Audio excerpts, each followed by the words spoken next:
Bismillahirrahmanirrahim. Assalamu alaikum, dear students. Today, my lecture is on extremal function and its problems. Define extremal function. The basic problem in the calculus of variation is to find the function or curve or surface. यानी आपने एक function या एक curve या एक surface जो है वो फाइंड करनी है out of set of functions in family of the curves या सरफेसेस या रियल सरफेसेस या hyper surfaces which will make the given functional. यानी आपने ऐसी कर्व फाइंड करनी है जो गिवन फंक्शंस को फंक्शनल बनाएगी। अब फंक्शनल का मतलब क्या है? यानी इंटेग्रल, यानी ऐसा इंटेग्रल जिसकी डोमेन जो है वो सेट ऑफ फंक्शंस होगी लेकिन उसकी जो कोडोमेन है वो रियल लाइन होगी, रेल लाइन में कोई नंबर होगा। तो ये हमने प्रीवियस वीडियो में भी डिस्कस किया था। तो ऐसा फंक्शन आपने फाइंड करना है, ऐसी कर्व फाइंड करनी है जो गिवन फंक्शनल को क्या करे, मैक्सिमाइज करे या मिनिमाइज करे। तो इस तरह के फंक्शन को हम क्या कहेंगे कि आपके पास तो वो जो रिक्वायर्ड फंक्शन जो आपने फाइंड करना है तो उस तरह का जो फंक्शन जो भी होगा वाई एक्स या five of X Y and so on is called extremal curve या extremal function. This function is obtained from the Euler Lagrange equation. यानी आपने क्या करना है, एक इंटेग्रल जो आपको है उस इंटेग्रल को, उस फंक्शनल को मैक्सिमाइज करना है और मिनिमाइज करना है। वहाँ से जो कर्व हासिल होगी या जो भी हासिल होगा वो एक्सट्रीमल कर्व कहलाएगी। अब जैसे वो कहते हैं, एग्जांपल देखें, find the extremal curve for the functional. इसका मतलब है आपने इस फंक्शनल को क्या करना है, मैक्सिमाइज या मिनिमाइज करना है by using Euler Lagrange equation. और फिर वहाँ से जो कर्व हासिल हो, वाई एक्स हासिल होगा, वो आपके पास एक्सट्रीमल कर्व होगी। तो आपके पास दिया हुआ है ए जीरो जीरो से बी वन टू पॉइंट तक दिया हुआ है वाई प्राइम का square plus one plus Y prime whole का स्क्वायर और डी एक्स। अब आपका जो एफ फंक्शन है वो है वाई प्राइम का square plus one plus Y prime whole का स्क्वायर। अब इसमें देखें वाई भी है और वाई प्राइम भी है। तो आपके पास आयलर लैग्रांज इक्वेशन जो होगी वो होगी पार्शल एफ और partial Y minus D over D X partial F और partial Y prime is equal to zero. ये आयलर लैग्रांज इक्वेशन है। पार्शल एफ और पार्शल वाई का लिहाज से लेंगे तो वाई तो उसमें है ही नहीं, इसलिए वो जीरो होगा। पार्शल एफ और पार्शल वाई प्राइम लेंगे तो ये आ जाएगा टू वाई प्राइम।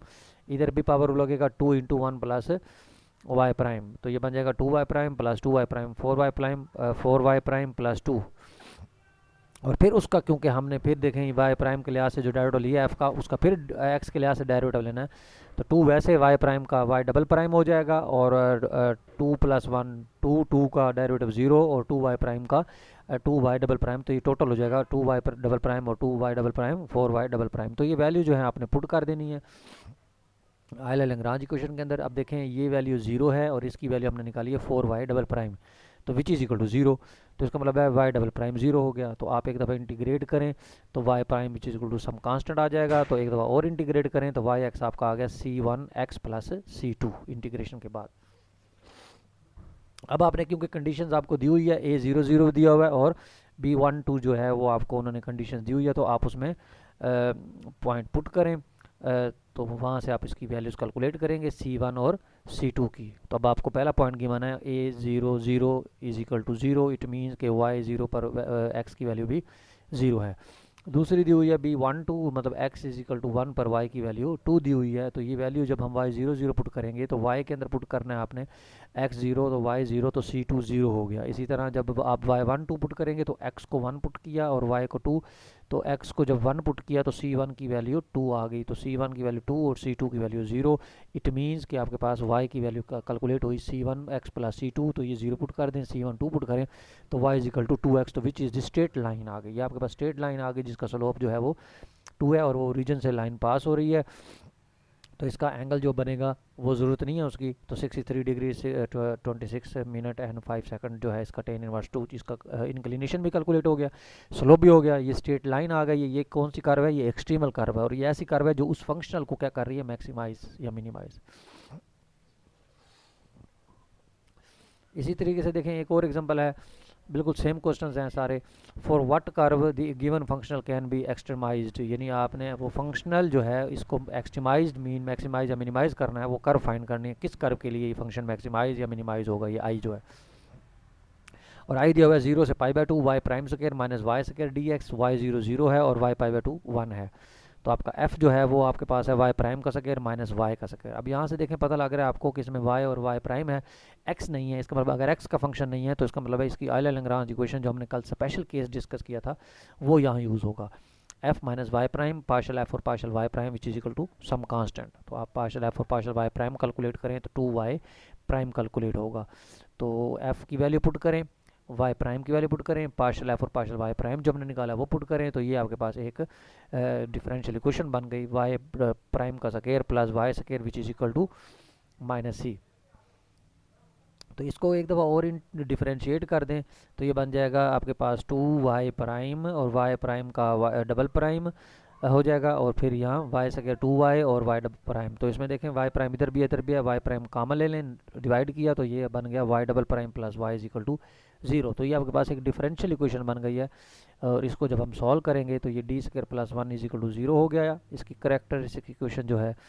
तो डी की वैल्यू निकलेगी प्लस माइनस एओटा। तो इसके जो इक्वेशन का जो सोल्यूशंस निकलेगा वो निकलेगा c1 cosine x plus c2 sine x, क्योंकि एओटा का जो कोफिशिएंट है वो 1 है और रियल पार्ट 0 है, इसलिए जो है इधर आपका इमेजिन पार्ट 1 है, तो इसलिए कोसाइन एक्स और साइन एक्स आ गया।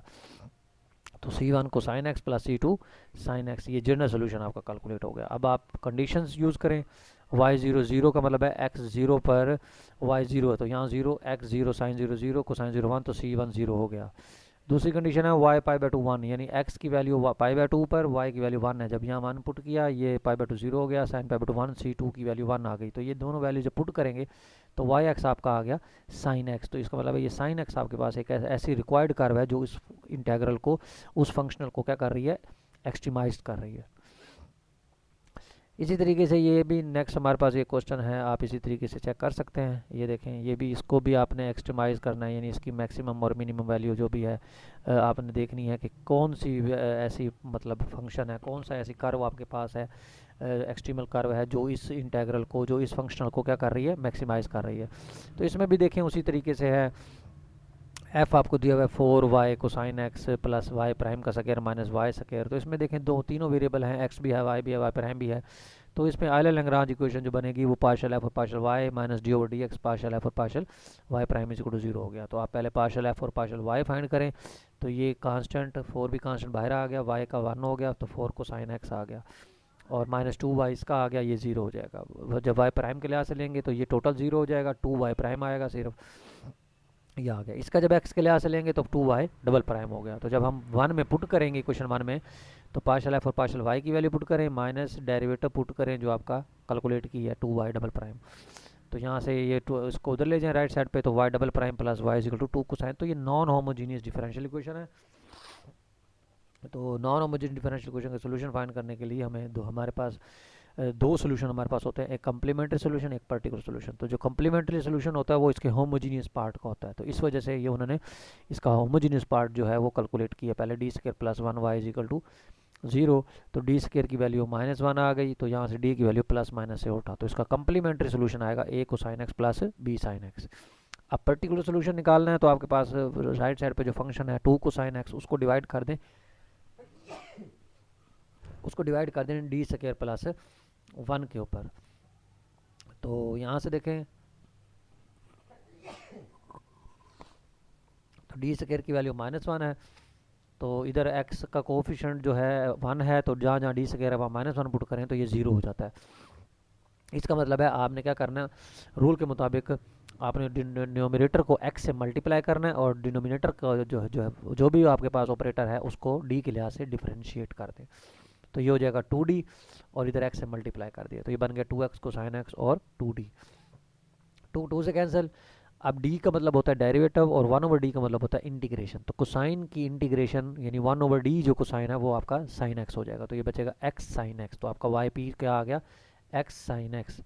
तो आपका जो जनरल सोल्यूशन होता है वो होता है y c plus Y P. तो ये हो जाएगा a cosine x plus b sine x plus x sine x। तो इस पर आप कंडीशंस लगाएं आप, तो y0 0 है, तो x 0 पर y 0, तो x 0 कोसाइन 0 1, ये भी 0, ये भी 0, तो a की वैल्यू 0 आ गई।